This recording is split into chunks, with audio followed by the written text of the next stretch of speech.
Taking a look at today's energy markets, let's look at WTI crude futures as they're trading lower today.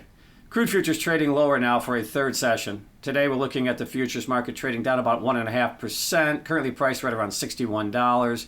Now, we did see an intraday low of 58.95, so we're well off those intraday lows, but still lower for a third session.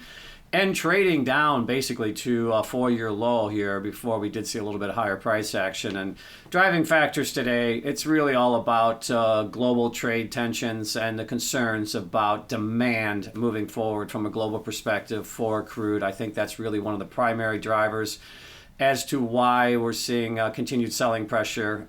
Slower economic possibilities are being priced into the market.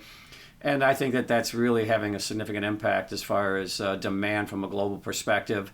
So that's keeping some pressure here on the crude space for a third day. And when you look at the general trends, we are trading now down to the lowest level, as I mentioned, going back to basically April of 2021.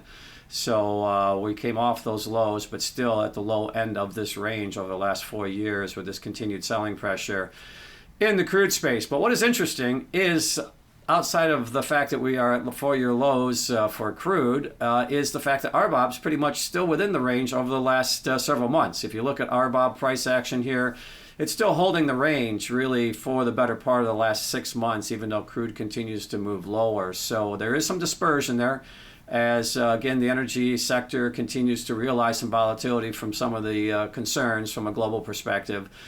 And crude continues to be impacted by that, where we are seeing crude now trading down for a third session and just off of those four-year lows.